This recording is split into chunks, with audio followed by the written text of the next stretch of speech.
some point, I wasn't even recording. I just started recording. There you go. Glad that I figured it out. But at some point in that show, Steven Crowder voiced the Brain. Really? Yes. Isn't that crazy? It is crazy. What's crazy is that I even know who Steven Crowder is. I don't think it's that crazy. That should surprise you. Isn't he like the ultra conservative? Yeah, but that's where I think you would know who he is because No, I don't exist in that. I know, but he's one of the most annoying ones. I have heard. Well, now that you say that, I found out about him because there were some prominent conservatives who were talking about him in a very bad way. Yeah, because like there's something that happened with his wife. I don't even know what happened, but they were not calling him. They were calling him everything but a child of God. So I figured it had to be something he'd said or did. I don't know the whole story, but on the video, they're in a fight, and he's just like saying, "You need to respect me." But it's like the second you ask someone or tell someone they need to respect you, they have every right to not respect you. Period. Because there's something you don't have to ask for. Right. It's just something that people give because you not require it. What's the word? You maybe deserve it. Yeah, deserve it or... Let's start there. If you do things that are respectable... Yes, exactly. Then you will easily get respected, or at least you should get respected by your spouse. So I would take it if your spouse is already disrespecting you, if it's gotten that to that point. But what do I know? I'm just newly married. That's right. You're married. Newly married. 4 weeks. Congrats to Lawrence. 4 weeks, 2 days, or something like that. Mm-hmm. But I also think part of it was he was talking about the whole like submission thing and which I have my opinions on wives submitting to husbands. It's not something that you force them to do. I think it's something that women naturally do when there's a man worthy of submission. Let's talk about it. I want to park right here because I think this is great. No, I don't want to be controversial. I love this part. Let's talk about it because I feel like what is controversial has been men going into marriage or looking for a spouse with that in mind. Women should submit and they need to do what I want them to do.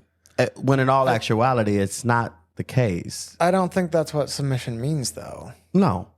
I think it's like she may look to him as the leader, but that's not going to happen unless he is worthy of that position. Right. Where he's mentally, spiritually, physically strong and fit for it. Like submission, by definition, even if we look at just the example that Jesus showed of what submission is willful. Right. Like we submit to Christ. We're not forced to do it. No, ain't nobody forcing you to do anything. Yeah, submission is willful. So the idea that, there's a man, you can't force someone to submit. It's either they choose to do that or that's not submission. Correct. That's just coercion. Yes. So I think, if he's on the bend that his wife won't submit, well, I don't think the problem is her. He's probably not portraying good. And in that video, it was not very good emotions coming out. He wasn't like emotionally stable. It didn't seem like in that particular video. Some people say it's taken out of context. I don't know if it is. What I'm saying is what I saw. It's like that's not somebody who's acting in an emotionally stable way. So maybe he needs the Lord and therapy. Well, he does because a lot of Christians like him, but he swears and yes, he looks unkempt. There is a proliferation of cussing preachers online. Yes, there is. Don't look it up on YouTube though, because algorithms will kick in and then it's send you down the wormhole, like I've already been. But I mean, if that's what you want to do, go ahead. But I'm telling you what's going to happen afterwards. And there are some cussing preachers. I mean, they saying everything, and I ain't talking about just like in a house and doing a podcast or something. I'm talking about these are preachers at the sacred desk, like in the pulpit, who are cussing and preaching at the same time. What? And people are just, hallelujah. That's right, Pastor. They're into it, you mean? They're very into it. I wonder why that is. Some people just like to hear other people keep it real. Yeah, but I've heard that too. Like pastors are like, oh, I like this particular person because he swears sometimes. So it just lets me know he's real. And it's just like, I feel like that shouldn't make somebody real. No. It shouldn't make somebody real at all. There's decorum. There are things that you do in certain places that you wouldn't do in other places. Not that I'm saying that Christians should be code switching everywhere that they go, but I think there's a way that you walk into a sacred space. Yeah. That we just, and I think we talked about that sometime before when we hung out, that nothing is sacred anymore. Nothing is sacred anymore. And so these spaces that we once had that we considered sacred, they're not being taken as seriously anymore. And it's bringing just a bad light to the faith. I feel like it's casting Jesus in a bad light. It's just not good. Yeah. What do you think about somebody online said we dress better for our wedding day than we do when entering the house of the Lord? Because that's true. Right. I'm saying I feel like that's not a good thing. That is not a good thing, but it's the absolute truth. And at some churches, now I ain't gonna call no names. Nah, but don't worry for the folks. Look, it ain't no church that I have been to. But there are some churches. I know some worship leaders. Because you only go to perfect churches, right? That's true. Yeah, okay. That's true. No, it's definitely not true. But I can say in my personal experience, I've never been asked, when leading worship, I've never been asked to dress or not dress a certain kind of way. So, everywhere that I've been, they've been cool with jeans. They've been cool. My typical swag is that blazer with jeans. I like that. Blazer, jeans, gym shoes. Or tennis shoes, as some of y'all like to call it. But no, I know worship leaders who are at some mega churches, right? They do some big things, and their dress code is jeans. It's just like, no, you can't even come up in here with your 3-piece suit on. You can't even have your blazer on because it doesn't fit the audience. It doesn't fit where the majority of our congregation is coming from. And I'm like, since when did we start trying to fit the culture instead of trying to impact the culture? Yeah, for real. It's true. Like we're trying to win the world almost. Exactly. Or not, I mean, you want to win the world. We're trying to be more like the world to win them. To win them, which I don't understand. That makes absolutely no sense. It's just like, if I'm blue and you red, it's like I'm just going to pour myself into you in order to make you blue. Well, I get more red. So we're not helping each other. We're not helping each other. If I become broke so I can experience and help you stop being broke, we go both be broke. Right.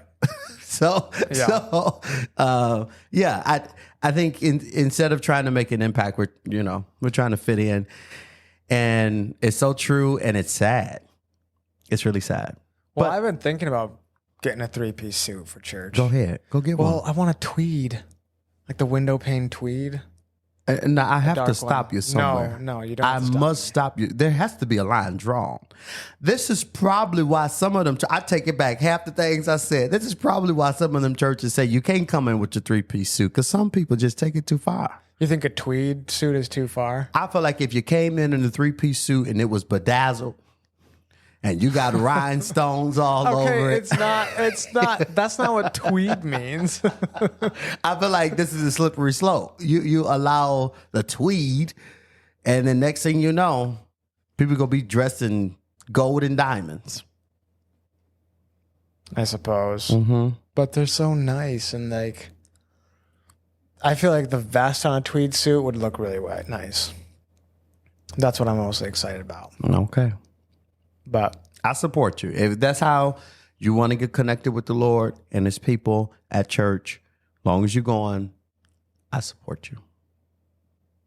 Thank you. You're welcome. You're very welcome. All I can do is pray.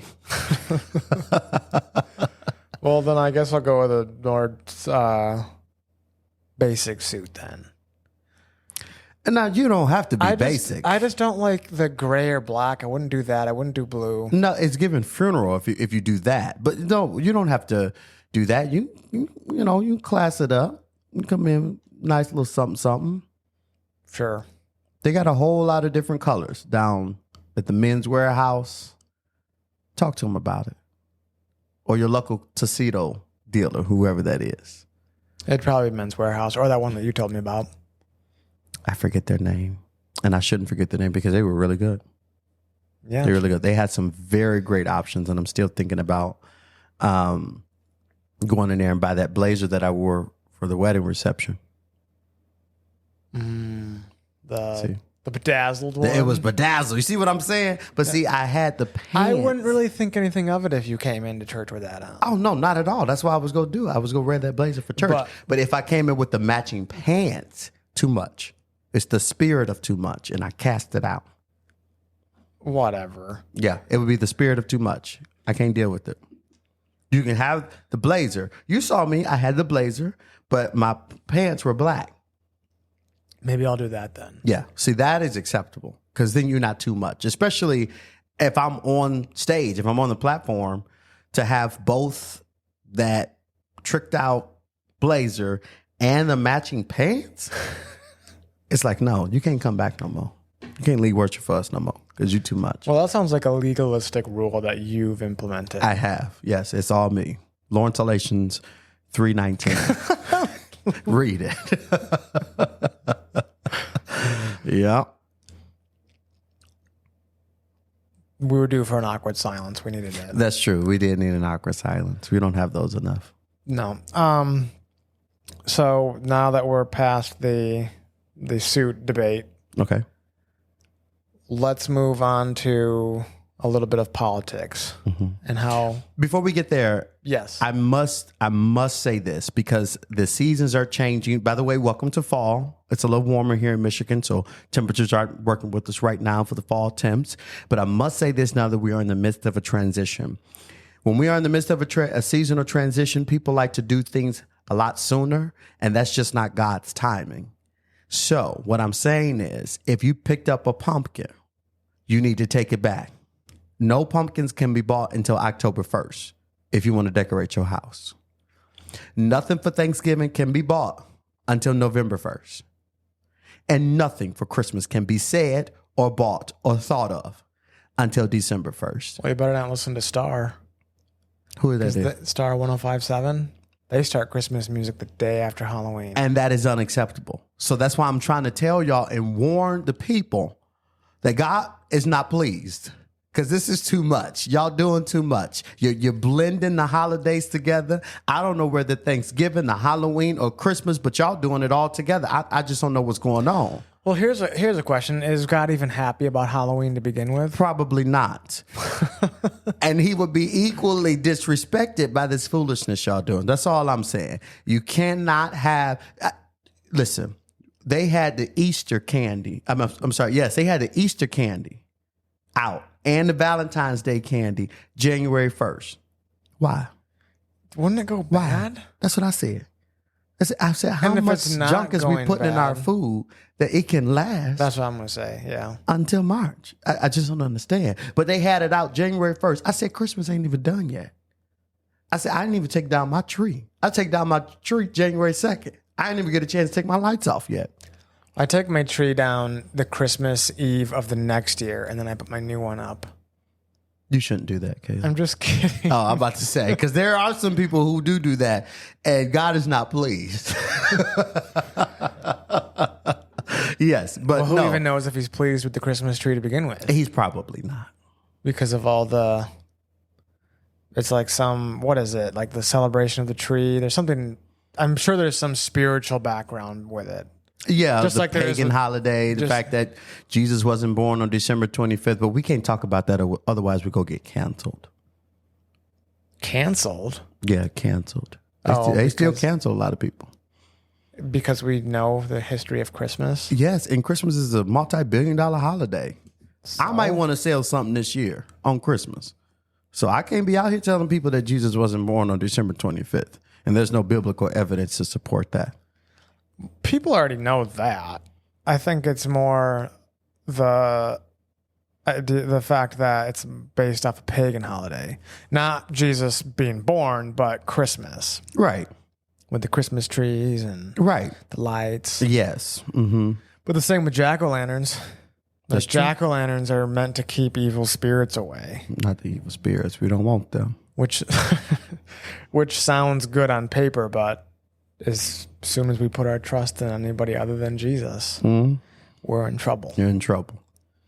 But yeah, don't tell too many people that. Otherwise, we don't want to get canceled. We don't want no mysterious heart attacks or insurance lapses.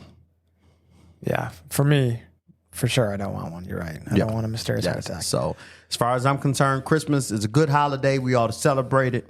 And there you go. But I do like the, I hate using the word vibe, but it's the only word I can think of. Like the vibe of Halloween. Why you hate using the word vibe? Let's talk about it. This is a therapy session. Because it's cringy. Vibe? Yeah, like, oh, that's such a vibe. When you say vibe, then that's cringy. You're supposed to leave some of them letters off. Vibe? That's better. See, you're getting better already. I told you, you learn really good. You learn really good. You're getting better already. Yeah. Yeah, I don't know. I don't know what the thing is. But I like the word vibe. Anyway. Vibe. Okay, yes, go ahead. I'm sorry, continue. I like the vibe of Halloween. Not like it's necessarily scary, but just like the fall and the apple orchards. I do love me a good apple orchard. Yeah. And the corn maze. Corn maze. Ethan and I actually worked at a corn maze last year. Did you? Yeah. Did y'all ever get lost in the maze? Or did y'all have a map? Because y'all be cheating. We worked at it. That's what I'm saying. And the workers always be cheating. Yeah, we probably cheated. Exactly. Well, we were just like positioned because it was one of those scary ones. You weren't allowed to dress as anything too scary because it was still like family oriented. Okay. Which I don't understand how that works. How what works? If it's scary, it's scary. And if I'm bringing my family to something that's supposed to be horrific or scary or Halloween thing. There's not like, if you've ever been to the haunt, which I don't really go to the haunted houses anymore. I've never been to a haunted house. Really? Mm-mm. Oh, I went once to the haunt and then once to the Forest of Fear. But when you go to those, it's like, there's just like depictions of horrific stuff. I see. But in this corn maze, it's like you're just dressed up as something and then you like jump out. Yeah, you're just scaring them. Yeah, but it's not, they don't see images and things. Right. Okay. So it's not like a true crime mystery up in there. Correct. Okay. Yep, I get it now. Yeah, I don't think I'll do well in a haunted house. One, because when I'm scared, I'm fighting. So, I mean, there's just no, hey, I believe in Jesus, and I also believe in laying hands, and that's exactly what I'll be doing in the haunted house. I'm just fighting everything. What about turn the other cheek? I only got 2. So you got 2 chances. Only got 2. You got 2 chances. So I'm going to let you have that one. But the next one, hey, it's over. Gotcha. Mm-hmm. I'm sure that's what the theologians discovered too. I'm sure it is. Yes. Okay, but politics. Politics, yes. So how should... We kind of did this like last year with the guys, but this is more like in depth. Like, how should Christians go about politics? Is it our Christian duty to vote? Is it what is it? What are we supposed to do? I'm going to get in a whole lot of trouble with evangelicals here, but I do not think there is a Christian duty to vote. I know. I don't think there's a Christian duty to vote. There is a civic duty. Mm-hmm. One could obviously argue. But I don't think even for, and I'm not picking on nobody, no side. I'm just saying if we argue for civic duty, then we have to put weight on the argument that, let's say, election day should be a holiday, or that you should have the right to vote. And there are some people who would disagree that not everyone should have the right to vote and that election day should be a holiday. So that's my only little soapbox moment there. But I do not believe that there is a Christian duty to vote. I do believe, however, that it's okay, and you should most certainly hold your Christian values and your beliefs in mind when you cast your vote.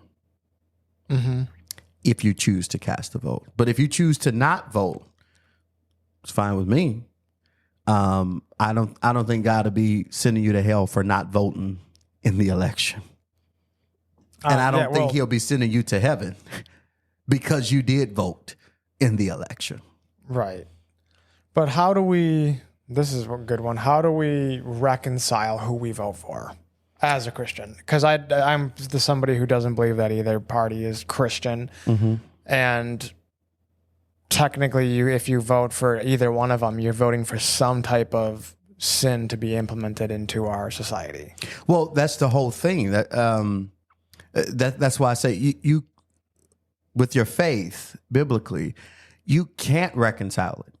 All of us can find biblical things for each political party. Mm-hmm. And all of us can find anti-biblical things for each political party. Yeah. So if, there are going to be, there are plenty of preachers who are holding elected office, for instance, that are Democrats, right? Senator Raphael Warnock, who is a preacher, who is a reverend. By the way, I heard him preach. That boy can preach. Is it good? Oh, man. Does it sound? He good. Now, he the black preacher, okay? He the black preacher. He's actually pretty, and I had never heard him give a sermon, but I heard him give a sermon. He was talking about walking on water, and I heard him, it had nothing to do with politics. He was just giving a sermon. He was teaching the Bible. It was a good sermon. That's all I'm saying. He could preach. But yeah, so he's a Democrat, right? And there would be plenty of evangelicals or conservative Christians who we usually identify as evangelicals, who would say, well, that's a sin. Why is he a Democrat and also a preacher, right? Would never go to his church. And then, right, on the flip side, there are some conservatives who are also pastors, former pastors, who work in the ministry, and things of that sort. So you've got people who are active in government, who hold the same faith, at least in theory. They believe in Jesus Christ. They preach Jesus Christ on Sunday. And then they go to their respective legislative offices and vote the way that they vote. Right? So how do you reconcile that? You can't, because you can't serve two masters. Right? So either one of them has to be right and the other wrong, or this is a no-brainer. This is nothing to talk about. So yeah, in that respect, and I'll say over and over again, I feel like I'm repeating myself because you can't reconcile it with your faith. Yeah. You can reconcile it with your civic duty. You can reconcile it with your pocketbook. You can vote based on a particular issue that you like. But, to a lot of evangelicals, their one issue is abortion. Yep. And a lot of liberal political activists, their one issue, healthcare. How do you reconcile that? Right. Yeah. I can't say that we should not be allowing refugees into the country. Wait, what? Say that again? I can't say that we should not be allowing refugees into the country. Right. Because that's not what my Bible tells me to do. Jesus was a refugee. So how can I be against refugees coming into the country? At the same time, I can't say you should be able to go out and kill somebody and get a one strike instead of getting a death sentence or getting life in prison. Right? And who's voting for that? Right. That's what I'm saying. You can go any place in America and there will be some sort of law or some set of laws that are anti-biblical. that are not according to your faith, that are not according to your religion. And whoever you are voting for, whether they are Democrat or Republican, there's something in their political agenda that does not vibe with your theology.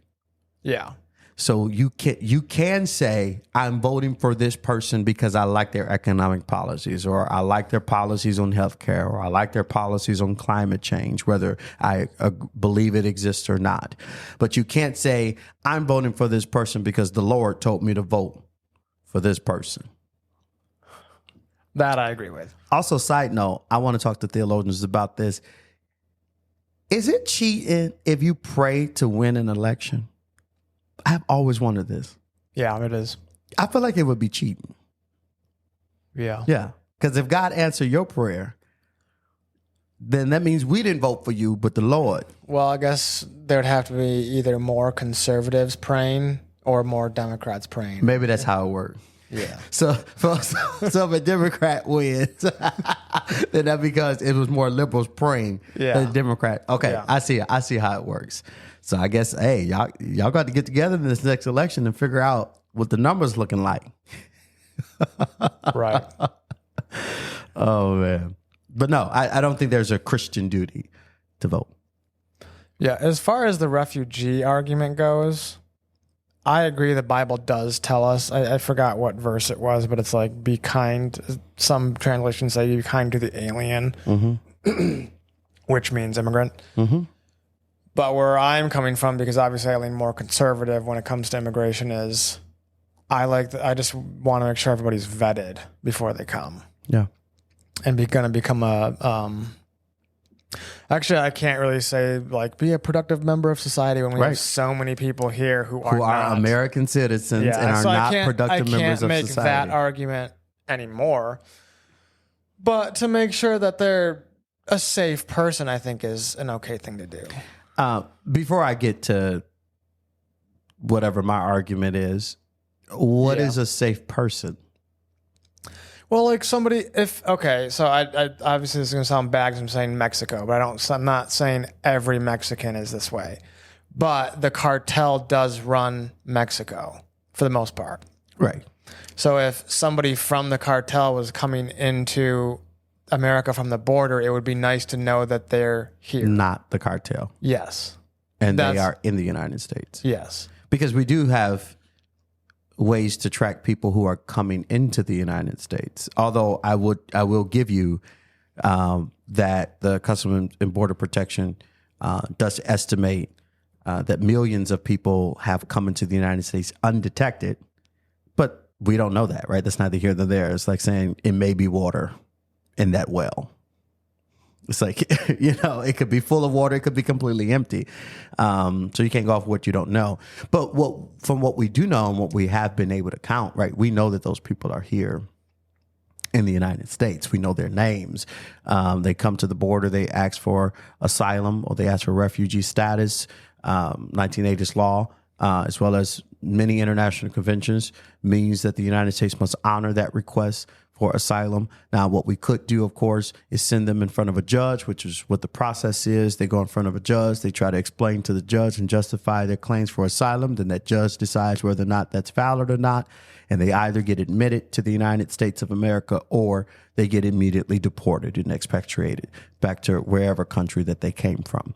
Now, our problem is it takes so long to do that. Yeah. And by law, if you come to the border and you ask for asylum, we can't just send you back, right? We have to bring you in. So I guess what I'm saying is, in that regard, it would have been nice, at least on the policy front, because the political conversation is just up the wazoo. And then there's so many partisan back and forth. And I stopped loving partisan politics years ago. And I've become more just infatuated with the policy, the actual policy. If, let's say that the most recent border bill or proposal would have passed, it would have added more judges to the bench, which would have helped speed up the process for those folks who are coming in at the border claiming asylum to see a judge and have their case heard. Mm-hmm. And I guess I don't know why I would be against that, because I agree with you, right? You should be vetted. Right. Unfortunately, we can't vet natural born citizens, right? Who are the folks who are going into schools and shooting them up. Right. I know. I've heard that argument too, but it's like if we have a problem here and there's a problem here, we can at least lower one other problem. We should do something about it. Yeah. Yeah. Yeah. No, I get you. I get you. And that's, I think, the liberal dilemma. I don't know what the political science term is for that. My political scientists have to help me with that. But there is a liberal dilemma in that, liberals tend to have many problems that they focus on, and they think if you focus on any other problem, you're not focused on my problem, so you don't care about me and my problem, the things that I'm going through, so I'm not voting for you. Right? Conservatives tend to have tunnel vision. Right? You can give them a problem, you can give them a fear, you can give conservatives an issue, and they stick to that issue, which is why conservatism is really successful in elections, because liberals tend to, we have this problem and that problem and that problem and that problem. Which one do we solve? Where conservatives are like, look, we got two problems, okay? Now, I want to do something about them two problems, and because they all the problems that exist, and then boom, right? It's an easier argument. That said, I think it would have been great to see that border bill pass that was proposed. It would be great for Congress to do something about the border. But we've been talking about this forever. And neither party is doing it. I mean, I don't care who you're voting for this year. These are the same people who have been in charge and have had the power to do something about the immigration. I even hate to say immigration problem, because at this point it's not a problem. It's just immigration. Yeah. Because if it was a problem, then somebody would have been trying to solve it. And as far as I'm concerned, this is a hoopla. Do you think that they purposely don't solve it just because it keeps bringing in more money? 100%. If you let the problem persist, then you have something to run on in the next election. You can't just get elected and start solving problems that you said was a problem when you was running. Why would people vote for you again? At least I feel like that's the thinking. It seems to be. So it's like, let me just talk about the problem, but I'm not going to actually do anything to fix it. And when I can't do anything to fix it, I'm just going to blame the other party or the opposing candidate for my failures. And it works. And it works because, every 4 years or every 2 years for the House, we go back and we vote against the person who we felt like did not address our problem. Yeah. Well, what do we have to do to get these issues solved then, is my question. I am usually a very optimistic person, and you know that about me. I usually see the glass half full. I think politics is probably the one area where I'm becoming more and more pessimistic. And it's not because there aren't people who really want to have these policy discussions, civilized policy discussions, and come up with some reasonable and civilized solutions. It's not that those people don't exist. It's that those people right now are silenced.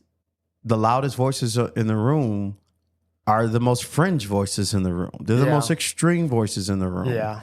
So the people who actually want to solve the problem, we can't really do anything to solve the problem because, we've got primaries. And at the end of the day, it's not the people who show up to the general election that determine what our politics looks like 4 years from now. It's the people who show up in primaries who determine what our politics looks like 4 years from now.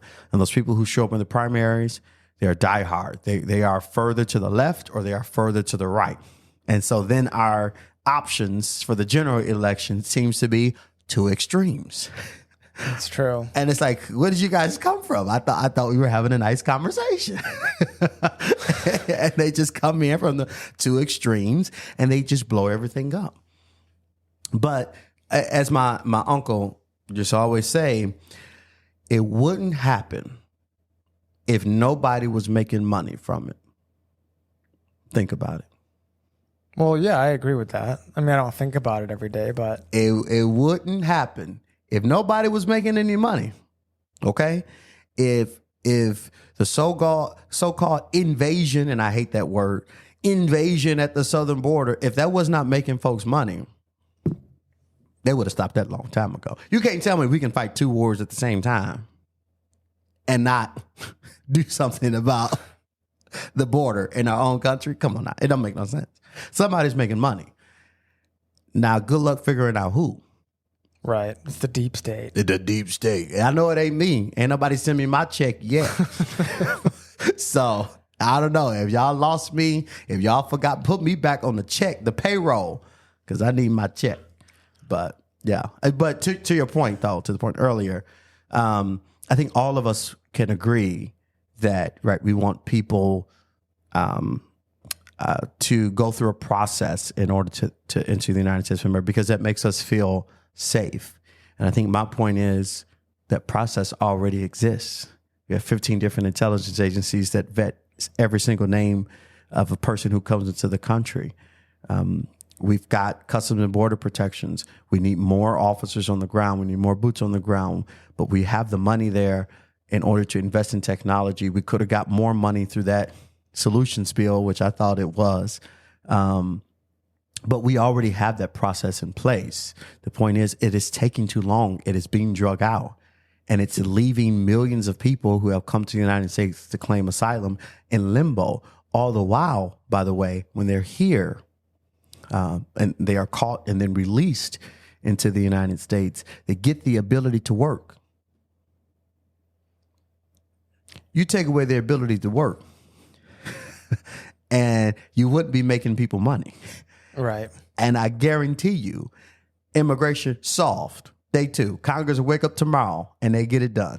Both parties, both sides of the aisle. At the end of the day, they're here.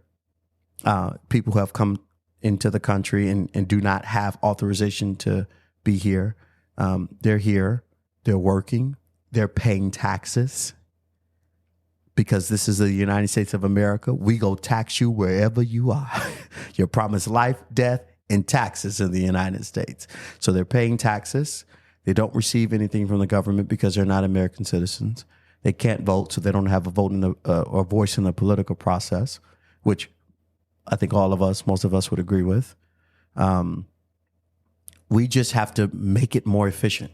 We have to make that process more efficient, so that way we can deal with what seems like an issue more humanely. And then secondly, and I think more importantly, we have to acknowledge and deal with, and I know we don't want to be the world's police, but we have to acknowledge and help deal with the issues on the ground. These people would not be coming to the United States seeking asylum if there wasn't an issue in their homeland.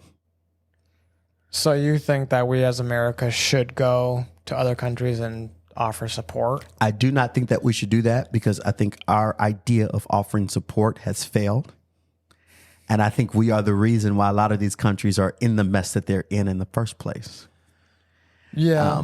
That said, I do think that we as Americans, at least our civic duty, at least to ourselves, is to say, listen, instead of the problem being here, right?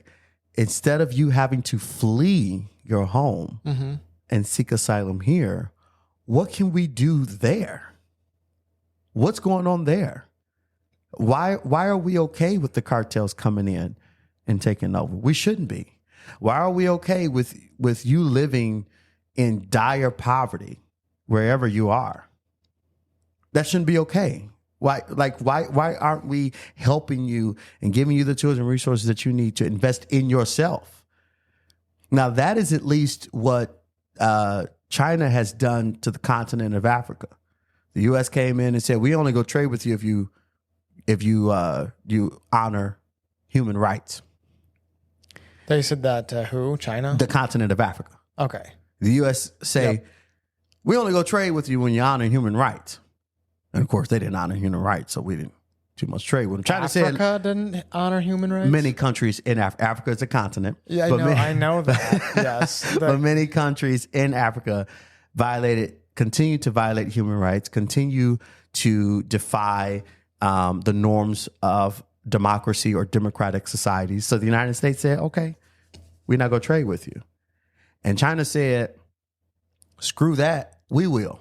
And matter of fact, we'll trade with you, ignoring your violations of human rights. We'll trade with you, and we'll teach you how to do this for yourself. And so over the next decade or so, we're going to have over 500 million people on the continent of Africa living a part of the middle class.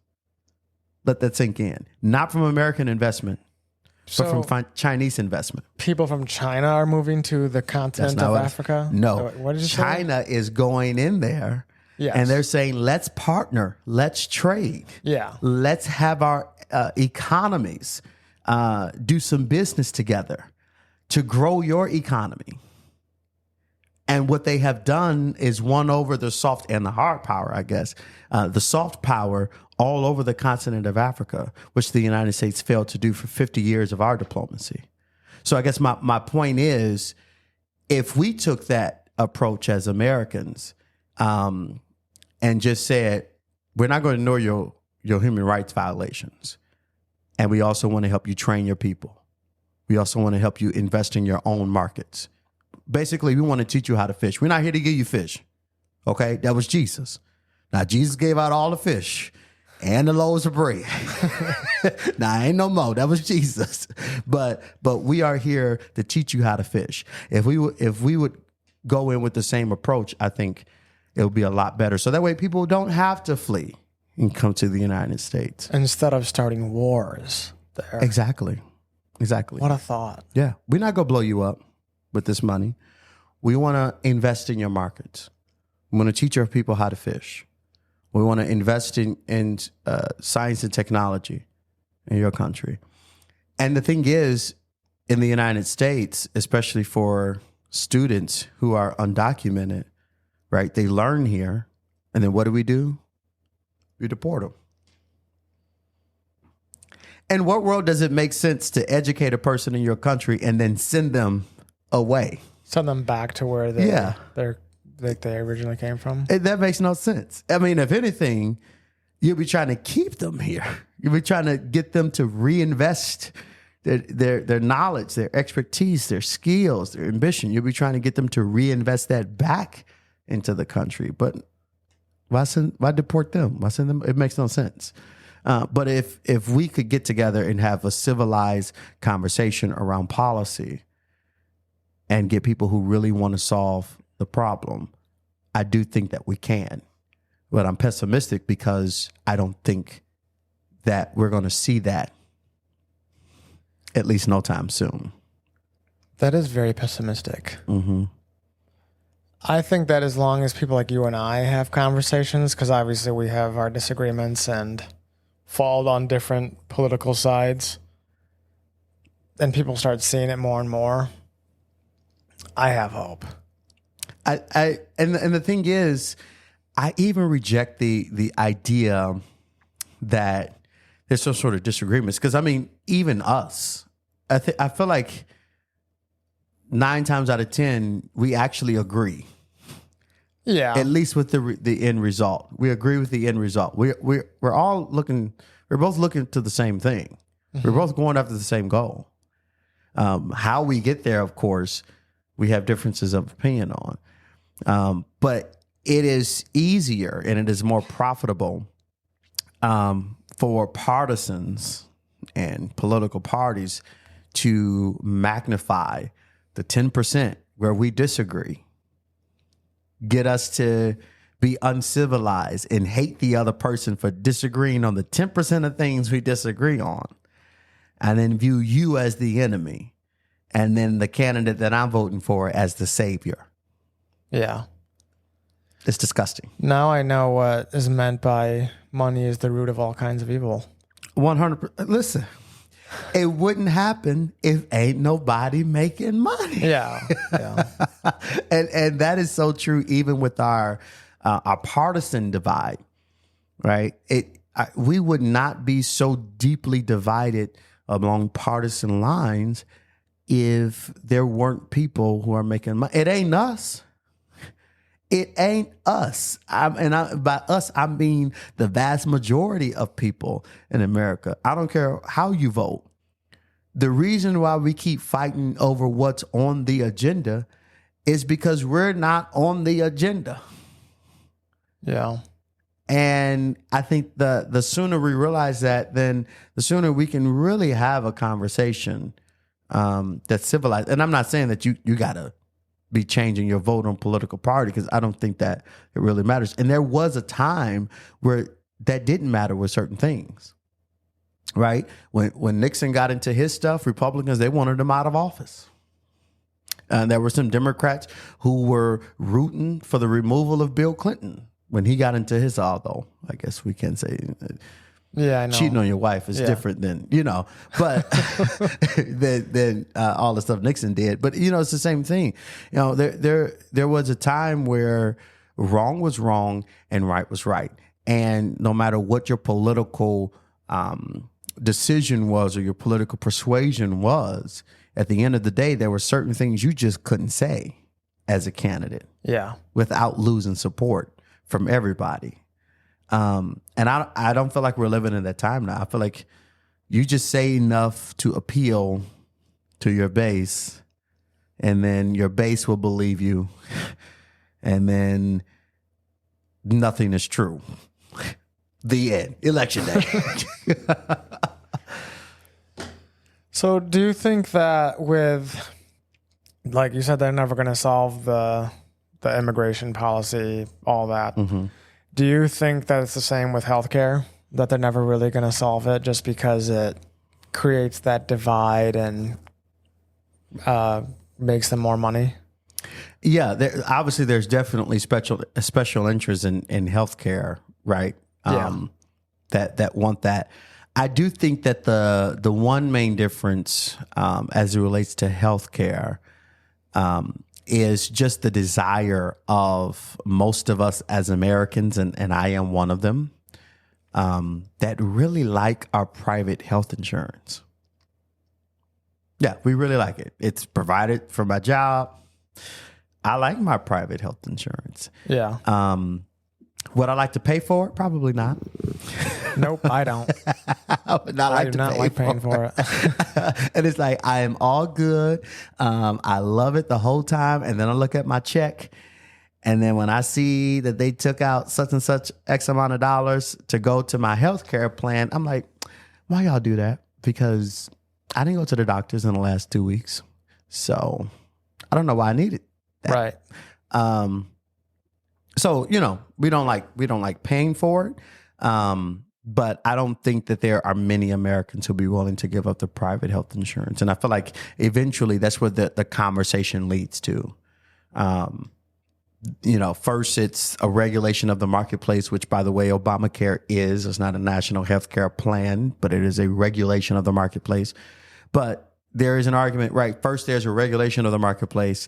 Then there is a public or nationalized healthcare, as we see in some other countries around the world. And most Americans, Democrat, Republican, liberal, conservative, we don't want to see that here in our country. But again, it's the fringe, right? It's that small minority of people who are very vocal, who are very loud, who would like to see that. Like the universal health care. Universal health care, yeah. There's definitely a loud chorus of people who would love to see that happen. Do I think it will happen? No. Two, should it happen? I would be along the sides to argue no. I don't think it should happen. That's very unliberal of you. It's very unliberal. But here's why. Mostly because while capitalism has its faults, I love capitalism. I do. I love having the choice. And if we start saying, let's take away choices in healthcare, what's next?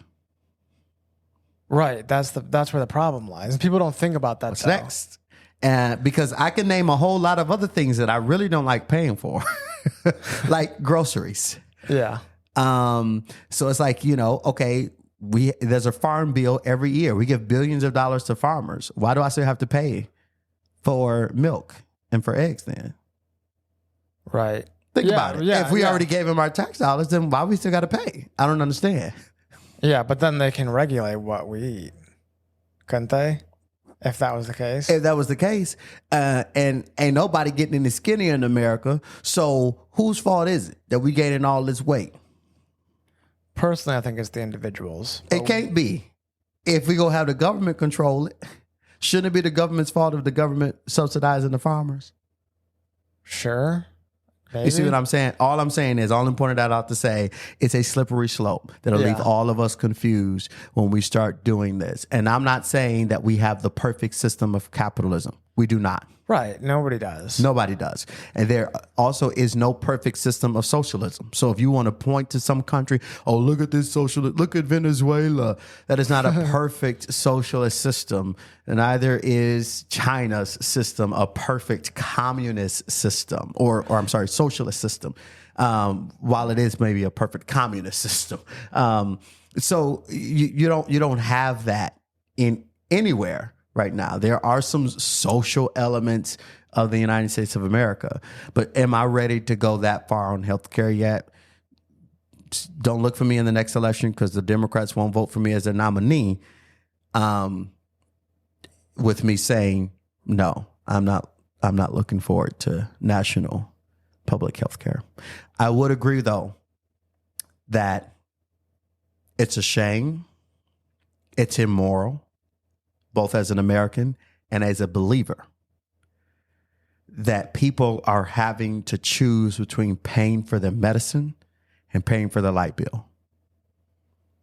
Paying for their medicine and paying for what else? And paying for their light bill. Light bill? Light bill. Like electricity? Electricity. You should not be in fear. I don't know if you know this, but the cost of seeing a doctor or going to a hospital to have a baby, going to get a checkup is expensive. Going to get a checkup is expensive.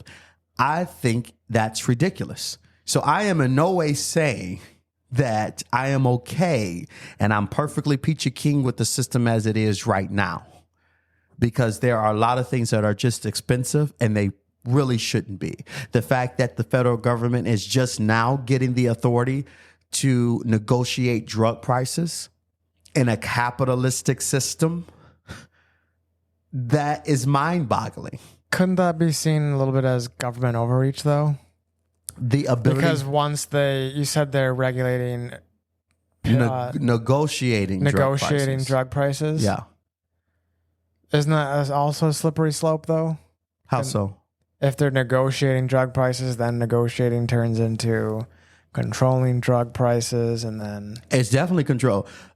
My mentor used to say, I'm going to be quoting people all night tonight, at least, it looks like. But my mentor used to say, Lawrence, never forget the golden rule. I said, love the Lord your God, love your neighbor. He said, He said, the golden rule is that the one who has all the gold makes all the rules.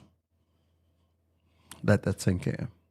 So if the federal government is paying billions of dollars for prescription drugs, of which, by the way, we subsidize through taxes for research and development, but if the federal government is paying billions of dollars for prescription drugs, like us, why shouldn't the federal government get the option to shop around? Yeah. Yeah. So when I go to the store and I'm looking for a product that I don't really need, but I just kind of want, what do? We don't go to the store. We go to Amazon because we want to look for the lowest price, for the cheapest junk to just make us feel good. And so we scroll through Amazon and then we choose that at its lowest price, right? Why shouldn't the federal government be doing that with our tax dollars? Because right now, under the current system, the pharmaceutical companies can say the drug costs this amount of money. Well, the government has to pay that amount of money.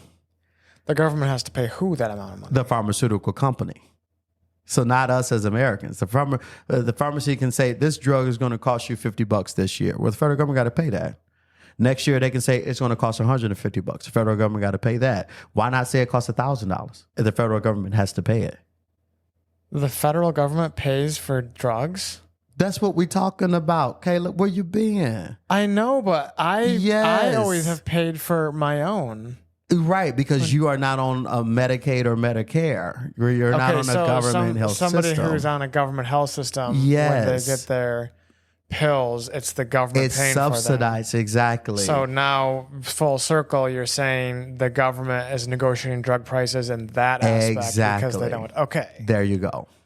Well, exactly. When you started off with saying the federal government wants to negotiate drug prices, and then now we got here. Now it makes sense as to why they're negotiating. Yeah, because they're paying. Because they have to pay for it. They have to pay for the people who are on Medicare, Medicaid, exactly, and government health services. Right. I didn't know that.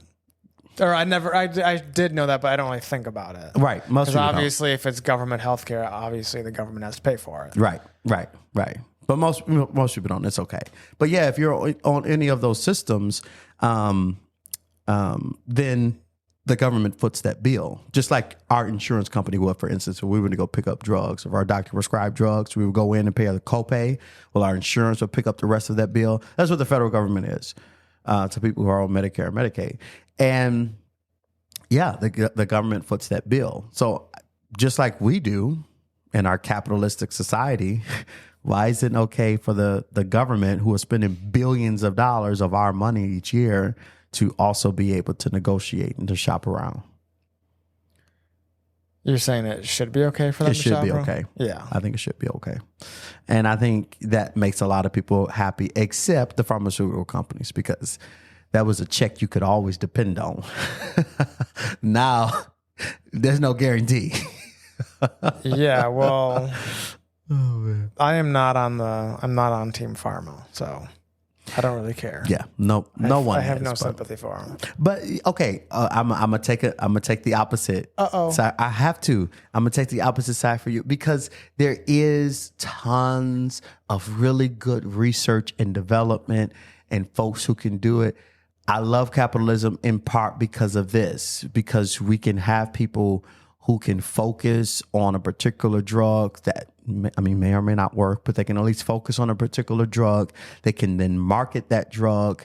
They can get people what they need, the healthcare that they need. There is a reason why the world comes to the United States for healthcare. Yes, I agree. There is a reason, and I think that's part of the reason, right? And I think that's what makes our healthcare not only just successful, but a lot better in many ways. The fact that we have a capitalist system, and where pharmacies can, or pharmaceutical big pharma can be big pharma and do their thing. Now, the scary thing is going to be, we want to take down big pharma, we want to take down the man, but what happens when we do? We just get a bunch of little pharmas. You would get a bunch of little. So, if you get rid of big pharma, that drug that you're taking that's now FDA approved, does it really work for you? Yes. I hope so. Always will. I pray. I pray to the Lord. Well, it's not that I think that we necessarily need to take down big pharma. It's just that a lot of their drugs and prescriptions are the cause of other prescriptions. Oh, yes. Oh, absolutely. So that's where yes. And that is one of the downfalls of capitalism, where it's like they can create something and then it's like, well, I have this issue now. Well, we have another pill for you. They can create recurring customers, like car manufacturers. Yep. Right? They could definitely make those cars last a whole lot longer. Well, that's why you got to get a Toyota or Honda. No, I'm not buying a Toyota, but I will buy a Honda. I love Honda. Hondas never break. Honda didn't get the button. Now, all the other car companies, they got the button. So when you call in and you go in for the oil change and they say you reach like 110,000 miles, they hit a button somewhere and all of a sudden your car starts breaking down and you got to get a new one. Too bad for you. I believe it. But they didn't get a button to Honda. Honda ain't got that button. They don't use it. No. I know people who got Hondas. They got 250, 300,000 miles on it. Still going real good, too. Yeah, and it's still running. Yeah, running good. Yep. Yeah. I feel like Toyota's up there, too, but maybe they have I just don't like them. I'm sorry. I love capitalism. So let them sell their cars in our country. But I have not seen a Toyota that I think looks nice. Toyota Tacoma? Those trucks, those look nice. That's about it. They really messed up with the Priuses back in the day. They did. Those were so ugly. They should have called Elon. Let him take it? Should let him design it. Mm-hmm. You think he would have done better? I don't necessarily. I think he would have done better. I think he would have designed it a little bit better. I think of course, they designed it with the now in mind. And context matters, right? It's a Toyota. So, they're not sitting in Atlanta looking at the latest and brightest in technology and American culture, right? So they're not doing that.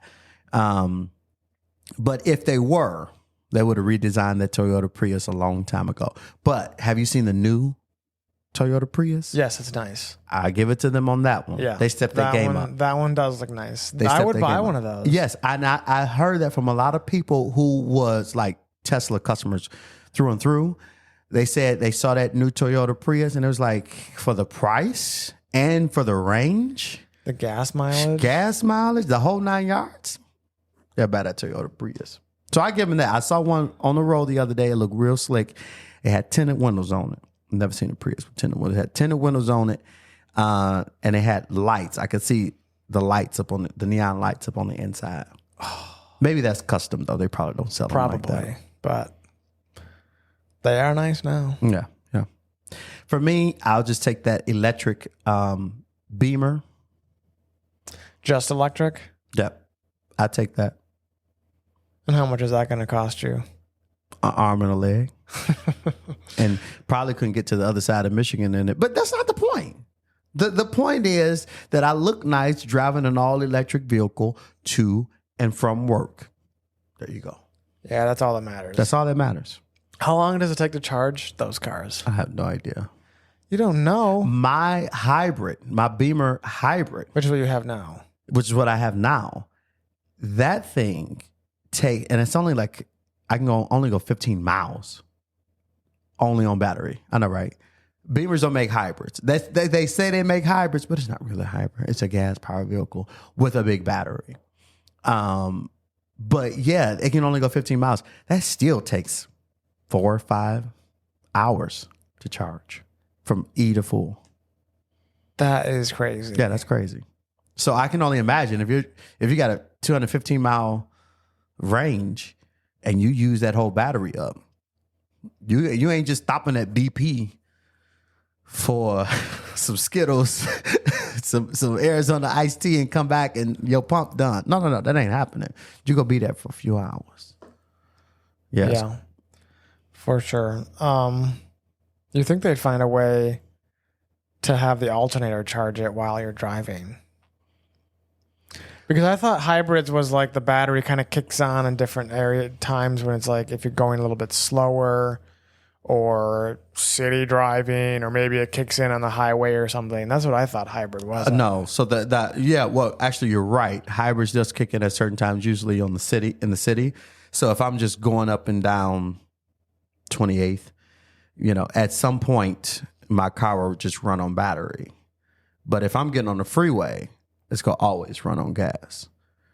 So, because over a certain MPH, it goes straight it does. to gas. So yours does do that. Yep.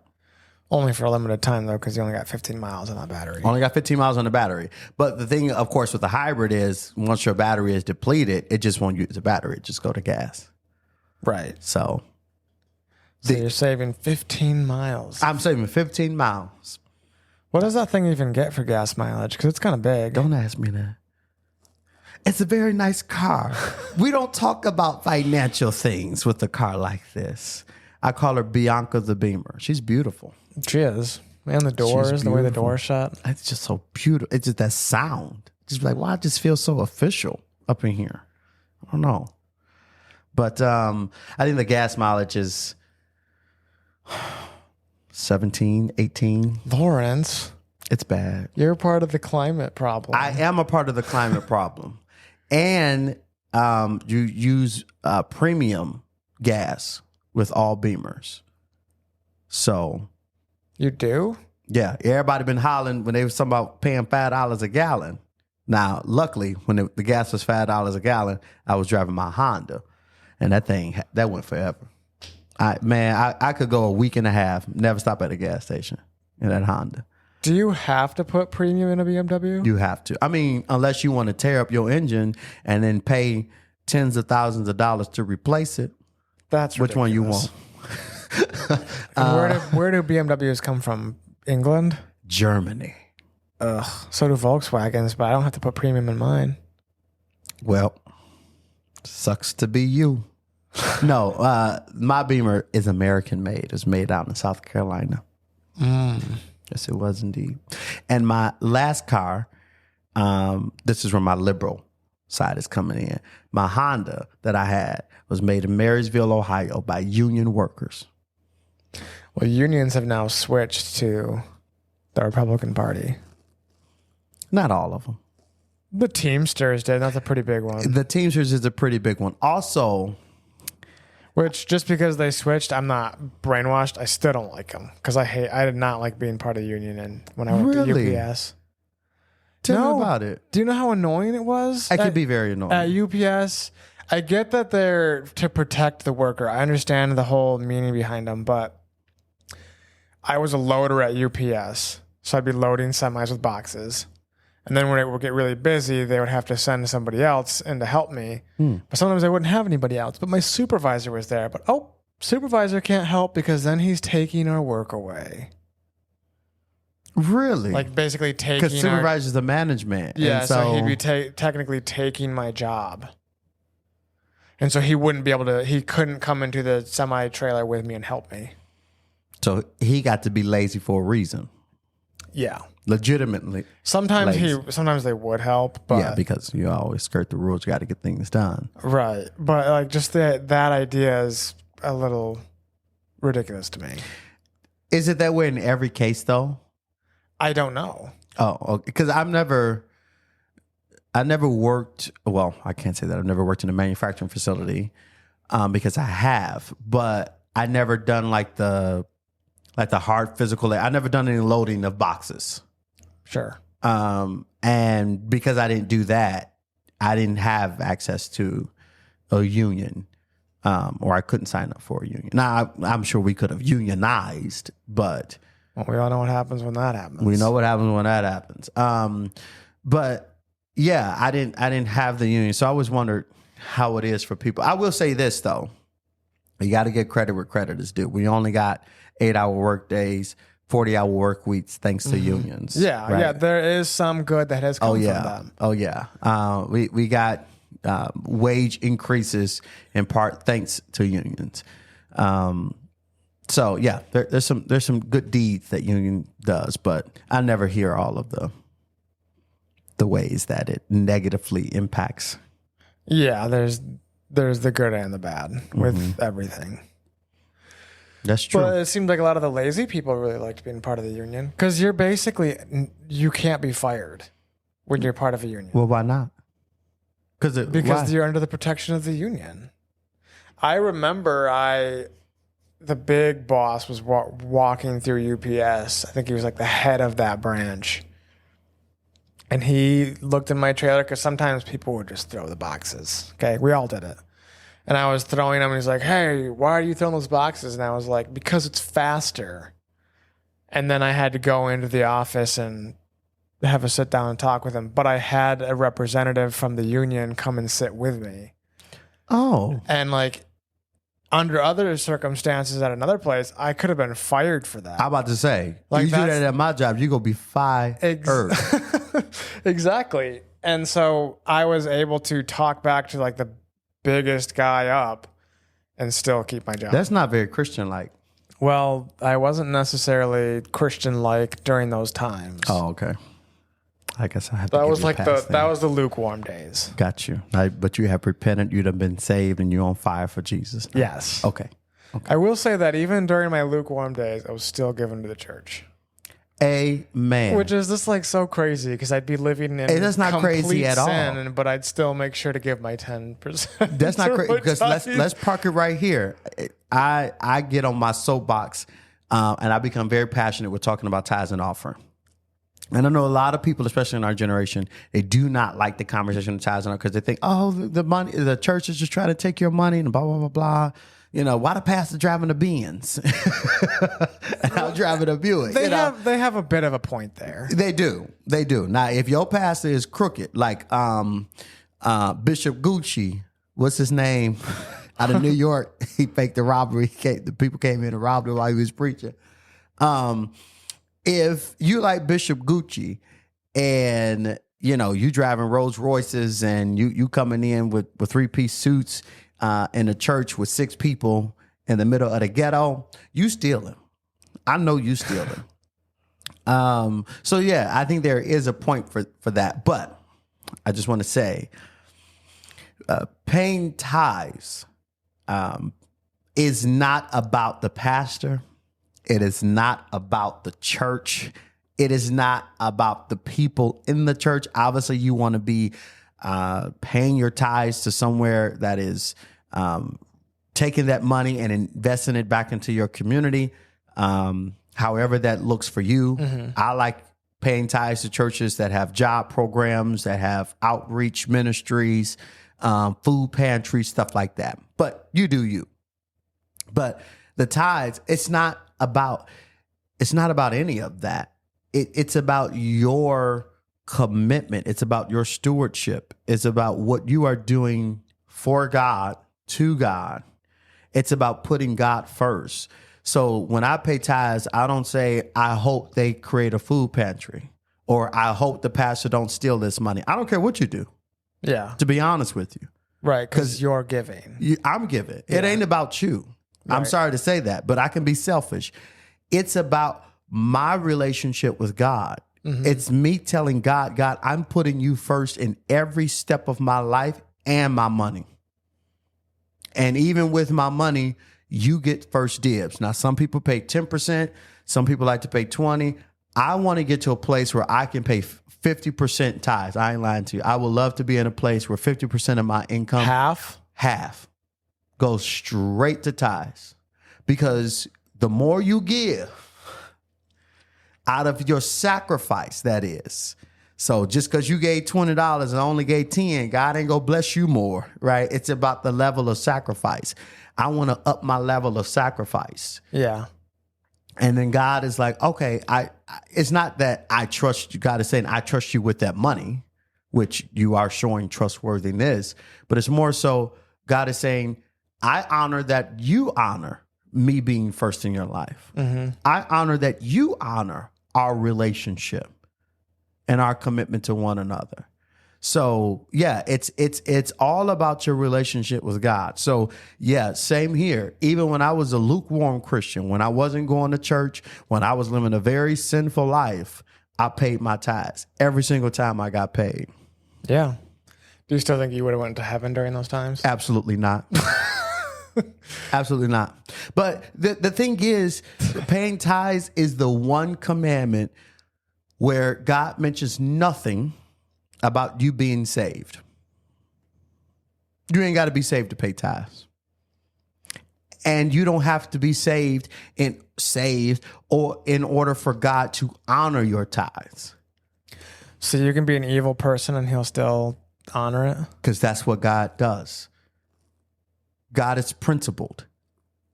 So if you are following the principle, you give. And I will give it back, pressed down, shaken together, run it over. Will men give into your bosom? When you follow the principle. Now, I'm not telling you to live a sinful life and then pay tithes because you're wasting your time. It sounds like you are trying to tell me I feel like you're wasting your time. If you live in a sinful life and you're still paying tithes, you helping out a lot of people at that church, but you wasting your time. I refuse to be given to God's kingdom and I can't be a part of it. Right. Because that's really what you're doing. Yeah. But yeah, if it's not about, that's not even a prerequisite to doing that. It's the principle.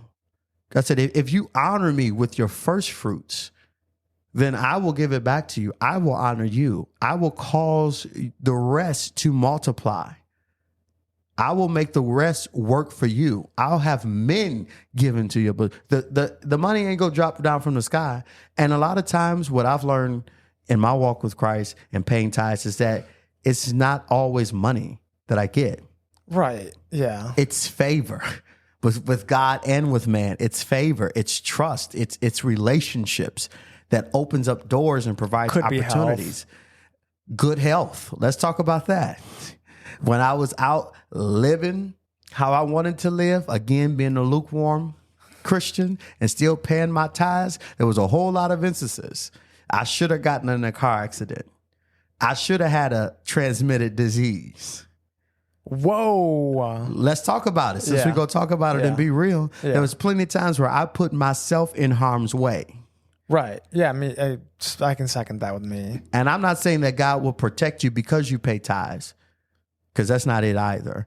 But what I am saying is when you pay tithes, you can depend on God to do things in your life that are just unexplainable. And a lot of times it ain't got nothing to do with money. And it's something that money can't buy. It's true. I've also noticed that usually like the more I give, and I'm not saying like I'm getting money from him, but it just seems like I'm able to save more. Yeah. Somehow. He makes the rest of it stretch. You think I drive that Beamer because I'm rich? Oh, I thought you were. No. Oh. No. I didn't hit the lotto. I told the Lord, if he let me hit the lotto, I'm going to pay my tithes. I told him, I promised him. I said, Lord, if you let me just hit that number, that 800 million jackpot they had just the other week. I said, Lord, if you just let me hit, I will pay my tithe. I'll put offering on there. I will give. So the person I'm giving to, they won't have room enough to receive. And the Lord didn't let it work out that way. But he done blessed me in other areas. But I don't drive that thing because I'm rich. I can only explain that it was through the favor of God that I have gotten to where I am today. That's all I can say. There hasn't been anything. I graduated high school. I went to college. I fought and I did what I needed to do. I tried my best to get the right job, to get the highest paying job, to have the highest salary, to do the right thing. I didn't do any of that. Yeah. And yet the scripture remains true. I have never seen the righteous forsaken, nor his seed begging for bread. So I'm not into the prosperity gospel thing, although I do got a couple messages in my back pocket.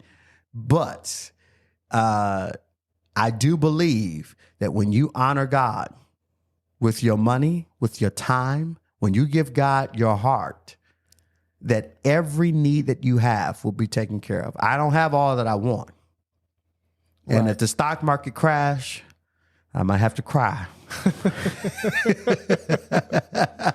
So if it crashed right now today, I might have to cry because that's a whole lot of money I'll be losing out on. But I tell you what, I'll wake up tomorrow morning knowing that when I had absolutely nothing, when my account was $500 overdrawn and I didn't have enough money to pay my rent, I remember not only did my mama was my mama able to send me some money, but this lady from church, I didn't know this lady. I was leading worship there, and she walked up to me and she said, "The Lord told me to give you this." I said, "Well, I hope he's talking to you good." Because I need it. It was the exact amount that I needed to pay my rent that month. I would have been evicted if that lady hadn't obeyed God. And then when I needed money to pay my car note, because I had lost my job, and I needed money to pay my car. I was broke. I needed money to pay my car note. This other guy walked to me coming out of the store, shook my hand. He said, "I feel like some people are called and some people are chosen." He said, "I can tell you chosen." I didn't know this man. He said, "I just want to give to you because I believe that if I give to you, that God will give to me." Well, that's the wrong motive. That's the wrong motive behind him, but you're the one receiving right now. So Capital One got paid that day. They had been calling for weeks trying to tell me when we go expect payment. They got paid that night because that man sold. And I honestly believe that God probably blessed that man more than I can ever imagine. But there are just a lot of things in my life that I can say. And not just financial. I've healing in my own body. People around me who have gone through health crisis and health scares that have been healed. Mm-hmm. just from the faithfulness of God, just from the prayers of the righteous. So even if I am broke, I'm okay. To be honest, I was talking to my wife about this earlier. Since probably 2011, I have never, this is a true story, I have never worried about money. How many times have I been broke since 2011? A lot. A lot of times. I've been broke since 2011, but since 2011, I have never once worried about money because I preach, I sing, God will provide all of your needs. How dare I go to sleep and not believe that? Mm-hmm. And he has definitely done that. When I didn't have a job and I wasn't making any money, I ate every day. Every day. My sister worked at a hospital. She worked in the food kitchen. I probably shouldn't be saying this, but she don't work there no more, so it's okay. But worked in the in the kitchen there, and I was able to get me a plate every day. And guess what? Here's the awesomeness of God. I wish that I would have documented this because there were some days I couldn't go up there to get anything to eat because our boss was around. You understand that? Mm-hmm. And I couldn't get anything to eat. And every one of those days, I was living in her house on her couch, not paying her rent. I was broke. Every one of those days I wasn't able to go. Somebody out of somewhere just so happened to stop by the house, dropped off food. You can call my sister right now and ask her. Every single day that summer, somebody dropped off food when I wasn't able to go down there. The most recent time I had lost my job, I didn't have enough money to buy food. And I was scared to tell people that I really didn't have enough money to buy food. And I remember during that whole season, my roommate at the time, you met him. Yep. My roommate at the time just got this, I don't know, I don't know whether he was watching the Food Network channel or what, but he just wanted to cook every day. And do you know that's what he did?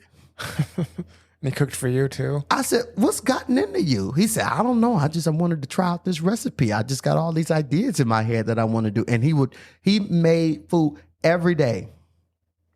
Was he a good cook? Very good cook. Very good. So good. I had lost my job. I was without a job for 3 months. 3 months. No income coming in. No money to spend on food. Was this during the vid? This was not during the vid. This was not during that evil, awful time. This was before that, believe it or not. Oh. For 3 months straight, I didn't have no money to spend on food.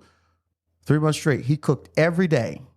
I gained 12 pounds in 3 months.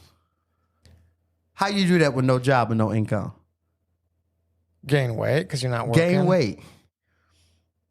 That's easy to do if you're not working. I shouldn't have been eating every day. That's my point. Yeah. I was eating every day. I should not have been eating. I was eating every day. I gained 12 pounds in 3 months. At any point, did he ever tell you to get another job? What do you mean? Did my roommate tell me? Yeah. No. But he knew I was looking.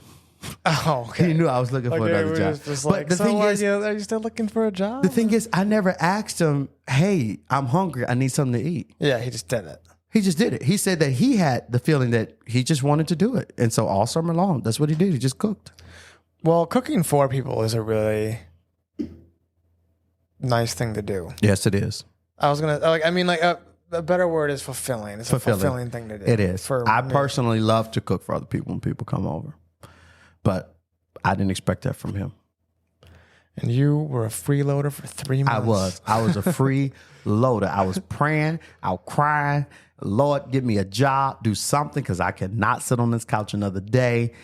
Looking for a job became a full-time job. Yeah. It was crazy. And I ate every day. What kind of stuff did he cook? Everything. Pot roast, pulled pork, ribs. Oh man! Brats. We had sounds spaghetti, like you were mac unemployed and cheese. during the summer. Man, when I tell you, yes, I was unemployed during the summer. It was over the summer months. Okay. And he grilled or baked every day. And all I did was help him set up the plates and stuff. All I did was hand him the barbecue sauce when he asked for it. So that's all I needed to do. But the point is, God will take care of you. Yeah. God will take care of you. And you really don't understand how deep that is until you don't have anything. Until your only source is God. And that's sad because sometimes we don't realize that our only source is God until our only source is God. How do you think that we can recognize that when life is going well, that God is our only source? To not get full of yourself. And for me, paying tithes is a part of that. Yeah. It's recognizing, yes, faith without works is dead. I believe in putting in work, and I do work. Mm-hmm. But just because you work doesn't mean that you are entitled to anything. And that is our American kind of thought. If I work, I deserve. Right. You don't deserve good health because you got a job. That's true. You don't deserve to be eating steak and eggs every morning because you work, right? At the end of the day, when we get to a point where we think that we have everything that we have because we work, because of our own ability, God will show you exactly who's God. I fear the person, or more like fear for them, for that person who is so confident in their own intelligence and ambition and ways and plans that they think that they only exist for their ambitions and their plans and their ways. Boy, when God wake you up, it's going to be a very rude awakening. Yeah, well, it says, I just read it in Luke. Jesus is talking about how it's also in Proverbs, but he's also talking about how if you're going to like the king's house, you want to sit away from him so that he brings you up instead of sitting right next to him and you get humbled, because if you humble yourself, you'll be exalted. But if you exalt yourself, you will be humbled. Yes, that's exactly it. Mm-hmm. We don't stay humble with God of all people. we don't stay humble. Yeah, it's true. And I'm guilty of it. There have been times in my life where God has had to humble me because I got so full of myself. I got so confident in my own intellect. I got so confident in my own ambition. I'm born and raised in Detroit. Hustle culture, that's what we do, right? We go make a way. We go hustle. We go get it done. Okay, great. But if it's all up to you, then at what point do you need God? Right.